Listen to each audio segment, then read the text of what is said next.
নমস্কার বন্ধুরা, কেমন আছো তোমরা সবাই? দীপাস ব্লগ চ্যানেলে সবাইকে অনেক স্বাগত জানাই। যে যেখান থেকে ভিডিওটি দেখছো সবাইকে জানাই অনেক ধন্যবাদ ও ভালোবাসা। আজকের ব্লগটি শুরু করছি তোমাদের সবাইকে সাথে নিয়ে, পাশে নিয়ে। আশা করছি আজকের ব্লগটি তোমাদের ভালো লাগবে।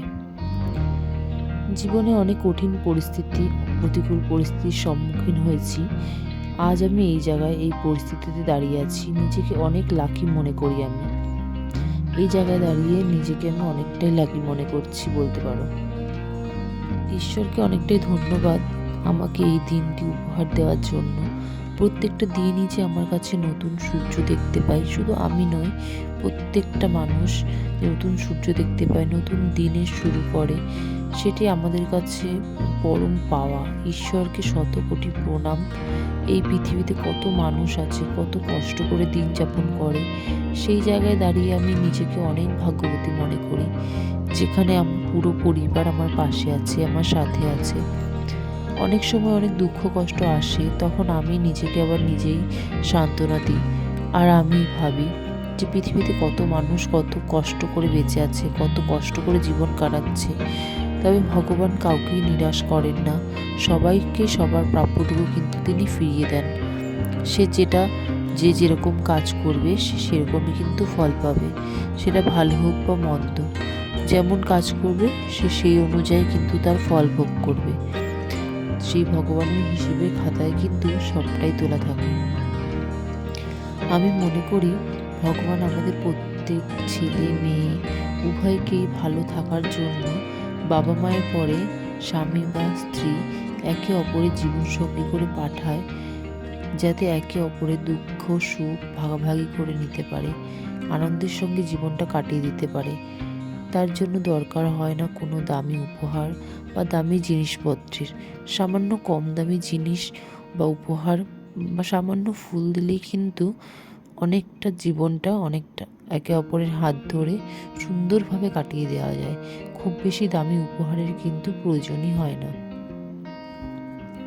আর সেইখানে যদি জীবন সঙ্গীটাই সঠিক না হয়, তবে সেই ছেলে বা মেয়ে দুইজনেরই কিন্তু জীবনটা ছারখার হয়ে যেতে বেশি সময় লাগবে না। সেদিক থেকে আমি নিজে অনেকটাই লাকি মনে করি যে এমন একজন মানুষ আমার জীবনে আছে যে কিনা সমস্ত কিছুর বিনিময়ে আমাকে চায়। তাই আমি নিজেকে অনেকটাই লাকি মনে করি।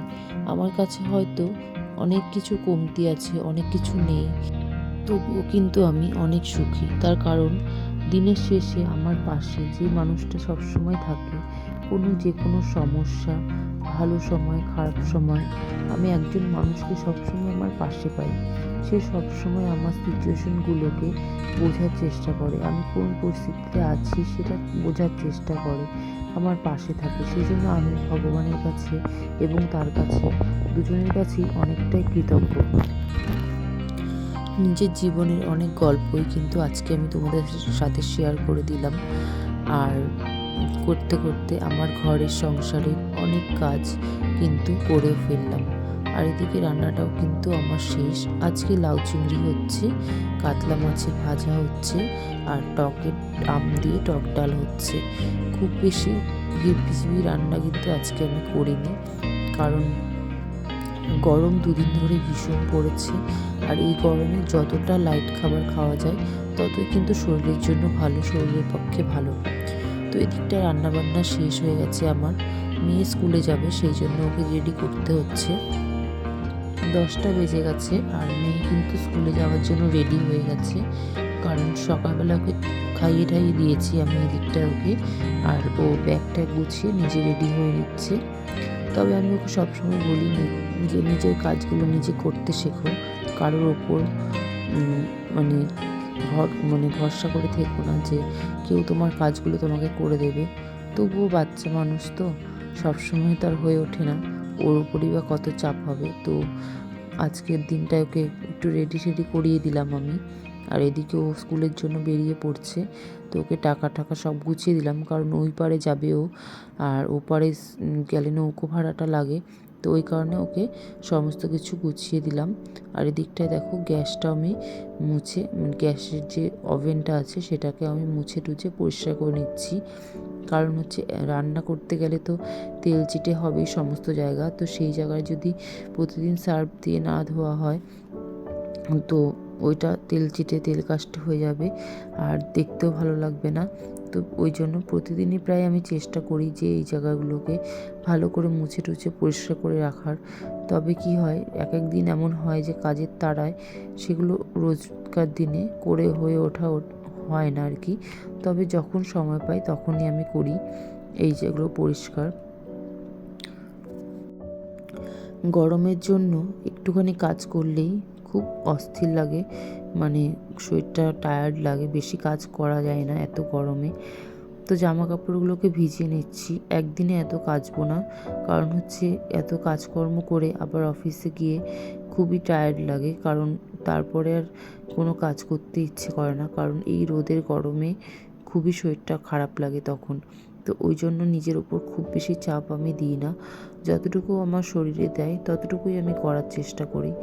তো এই জামা কাপড়গুলোকে না কাচলেই নয়, 2 দিন ধরে রেখে দিয়েছি, অল্প অল্প করে রোজই কাচি, কারণ একদিনে বেশি কাচি না, কারণ রোজ তো আর বাড়িতে থাকি না, তো রোজই অল্প অল্প করে কাচাকাচি করে নিই।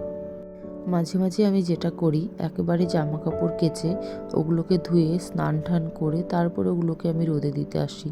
তো আজকে আর সেটা করিনি, আজকে জামা কাপড়গুলোকে রোদে দিয়ে তারপরেই স্নান করতে যাব, কারণ এত রোদ ছাদের মধ্যে। চান করার পরে যখন আমি এগুলোকে ছড়াতে আসি তখন এত ঘেমে চেমে যাই, তো ওই কারণে মনে হয় যে আবার যেন স্নান করতে মন চায়। তো ওই কারণে আজকে কি করেছি, একবারে সমস্ত জামা কাপড়গুলোকে ধুয়ে ছড়িয়ে দিয়ে তারপরে আমি স্নান করতে যাব। স্নান করে একবারে নিচে চলে যাব, নিচে গিয়ে রেডি হয়ে তারপরে বেরোবো। তো স্নান টান করে চলে এসেছি, আর এখানে পুজোর জন্য রেডি করে নিয়েছি সমস্ত কিছু। আর সাংঘাতিক পরিমাণে গরম পড়েছে, একদমই ভালো লাগছে না। আর এই গরমের মধ্যে দিয়ে আমি শুধু ভাবছি যে কী করে এই রোদের তাপের মধ্যে দিয়ে আমি যাব। 11:30 12টা বাজে এখন, আর আজকে আমার দেরিতে ডিউটি, 10টায় নয়, আজকে আমার 12টা থেকে ডিউটি, রাত্রির 8টা অবধি আজকে আমার ডিউটি হবে। এক এক দিন এক এক রকম টাইমে এক এক সময় আমাকে যেতে হয়, কারণ আমাদেরটা হচ্ছে শিফটিং ডিউটি, কারণ পার্মানেন্ট ডিউটি নয়, যে 10 to 6 PM ডিউটি এমন নয়। আমাদের কখনো 10টা থেকে 6টাও হয়, আবার কখনো 12টা থেকে 8টাও হয়। মোটামুটি 8 ঘন্টা আমাদের ওখানে থাকতেই হয়। কখনো কখনো কাজের চাপের বেশি হলে তখন আমাদের আরও টাইমটা বেশি হয়ে যায়। সেই জন্য কিন্তু কোনো আফসোস নেই, কারণ আমরা যেই কাজটা করি আমাদের কাছে ওই কাজটা হচ্ছে মানুষের সেবা করা। মেডিকেল লাইনে যেহেতু আছি, মানুষের সেবা করা, তো সেই ক্ষেত্রে কিন্তু আমাদের অতটাও কষ্ট হয় না। কষ্ট হলেও মানুষের জন্য এটুকু তো করাই যায়, কারণ একটা মানুষ একটা রোগ নিয়ে আমাদের কাছে আসে, সে অনেকটা ভরসা করে থাকে আমাদের উপরে যে কখন আমরা সেই রিপোর্টটা দেব আর তারা ট্রিটমেন্ট করবে। আমাদের ওই একটা টেস্টের উপরে কিন্তু ডিপেন্ড করে যে একটা মানুষের সুস্থতা। তো সবসময় চেষ্টা করি যে কাজটাকে মন দিয়ে করার, মনোযোগ সহকারে করার। তার মধ্যেও অনেক সময় অনেক কিছু ভুল ত্রুটি হয়ে যায়, তো সেগুলোকে সবসময় যারা সিনিয়ররা আছে তারা অবশ্যই সেই ভুলগুলোকে শুধরে দেয়। তো মানুষ তো আমরা সবাই, মানুষেরই তো ভুল হয়। তবে সবসময় চেষ্টা করি যত ভুল না করে কাজগুলোকে কমপ্লিট করা যায়, কারণ আমাদের একটা ভুলের ওপরে ওদের জীবনের অনেক কিছু ডিপেন্ড করে থাকে। তো দিকটা দেখো, আমি রেডি হয়ে গেছি মোটামুটি, আর এখন বেরিয়ে পড়বো অফিসের জন্য। তারপরে অফিস থেকে ফিরবো সেই রাত্রের বেলায়। জানি না কাজের ওপর কেমন, কাজের কীরকম চাপ থাকে, সেই বুঝে আসবো আর কি। তো এই দিকটায় মোটামুটি আমার লাঞ্চগুলো গোছানো হয়ে গেছে, নিজে রেডি হয়ে নিচ্ছি মোটামুটি, আর এখন বেরিয়ে পড়বো। আর শুধু ভাবছি যে এই গরমে রোদের তাপে কি করে বেরোবো, শুধু মাথার মধ্যে একটাই চিন্তা ঘুরে বেড়াচ্ছে। তো যাই হোক, এখন চলে যাচ্ছি অফিসে, ফিরে এসে তোমাদের সাথে দেখা হচ্ছে। কত টাকা দাও আমাকে? 7 আপ দাও। এটা তো টাকা, 7 আপ কই? আরে তোমাকে এটা দেখানো, তোমাকে টাকাটা দাও না। দাও আগে 7 আপ দাও। আগে সেভেন আপ। 7 আপ দাও। কত টাকা এটা? আমি যাবো নাও। কত টাকা এটা? কত টাকা? জিনিস 30। ও বাবা, অনেক দাম। এত দাম দিয়ে আমি খাবো কি করে? অনেক দাম তো, অনেক বেশি দাম। বলো আমি নেব না। আমি নেব না, অনেক দাম। দিবু দিবু লেবু, লেবু আছে? লেবু খেলে কি হবে? দিবু তাই সে মাতা 20 টাকায় দেবা? না 20 টাকা হবে না? তাহলে আমি খাবো কি করে? আমার কাছে তো 30 টাকা নেই। চিনি টাকা নেই। না, 20 টাকা আছে। 20 টাকা আছে? হ্যাঁ, দেবো? 20 টাকা দেবো? হ্যাঁ। আচ্ছা, এই নাও 20 টাকা নাও। এই টাকাটা কোথায় গেল? এই নাও 20 টাকা নাও। এই, এবার আমি খাবো না তুমি খাবে? এটা তুমি খাবে? যা, নিয়ে নিল। টাকাটাও দিয়ে দিল। এটা কি করব আমি? আমি এটা কি হবে? আমি নৌকা বানিয়ে দিই। কেটা? আচ্ছা ঠিক আছে, আমি ওটা খাবো না। তুমি কি এটা খাবে? এটা কি? এটা কার? দাঁড়া সর। তুমি কি এটা খাবে? এবার আমাকে টাকা দাও। খাবে না? তাহলে আমাকে টাকা দেবে না? আর কি কি আছে আপনার কাছে ম্যাডাম? আচ্ছা তাহলে কোনটা নেবে? এইটা নেবে? এই। ইয়েলো কালারটা? ইয়েলো কালারটা নেবে? না তাহলে কোনটা নেবে? আর তো নাই। আর তো নেই। আর কোথায়? এটা আমার ব্যাগ। এটা আমার ব্যাগ। এটা আমার ব্যাগ। আর এটা কার? ওটা দিদি আর, ওটা দিদি আর। ইয়ার এক করতে? হ্যাঁ, দিদি আর ব্রাশ করবে। এইটার মধ্যে কোনটা নিব আমি? ও মা। তুমি কোনটা নেবে? এটা ভালো? এটা ভালো? বলো থ্যাংক ইউ। দেখি। এটা কার? ওটা দিদি আর একটা সুতি পিপির। যাও যাও, সুতি পিপিকে দিয়ে আসো। আমার আছে, আমার দাঁড়াও। আলু আছে। আলু না, ওটা হানি। আলু আছে। হানি, মধু, মধু। ওটা মধু। মধু। হ্যাঁ, আর এটা এটা সুতি পিপিকে দিয়ে আসো। আমি এটা দেবো। আর কি তো হলো? এটা সুতি পিপিকে দিয়ে আসো। বলো জেম্মা দিয়েছে, বলো জেম্মা দিয়েছে। তো অফিস থেকে ফিরে এসে এই বাচ্চাগুলোর সাথে একটু সময় কাটানো বেশ ভালোই লাগে।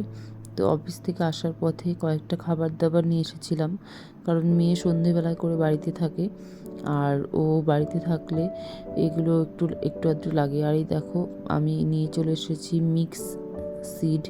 তো ওইগুলো নিয়ে এসে দেখছিলাম যে খেতে কেমন লাগে। তো খেয়ে দেখছিলাম যে ভালোই লাগছিল খেতে।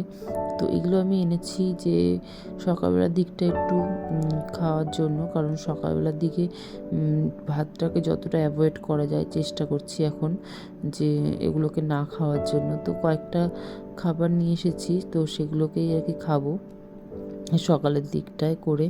তো আজকের ভিডিওটা এতটুকুই থাকছে। সবাই কমেন্ট করে জানিও আজকের ব্লগটা তোমাদের কেমন লাগলো। যদি ভালো লাগে অবশ্যই চ্যানেলটাকে সাবস্ক্রাইব করে দিও নতুন নতুন আরও ভিডিও পেতে, কারণ তোমাদের এই লাইক, কমেন্ট, সাবস্ক্রাইব এগুলো কিন্তু অনেকটাই মোটিভেট করে। তো যাই হোক, আজকের মতো চলো টাটা সবাইকে। এখন রাত হয়ে গেছে অনেকটাই, প্রায় 10:30 মতো বাজে। আর আমার আস্তে আস্তে 9:30 পৌনে 10টা হয়ে গেছে। আর তারপরে বাচ্চাগুলোর সাথে জমিয়ে গল্প করছিলাম, ওই করতে করতে আরও দেরি হয়ে গেছে। তো এখন যাবো নিজের ফ্রেশ ট্রেশ হবো, খেয়ে দিয়ে ঘুমোবো। তো সবাইকে টাটা, গুড নাইট, সবাই ভালো থেকো, সুস্থ থেকো।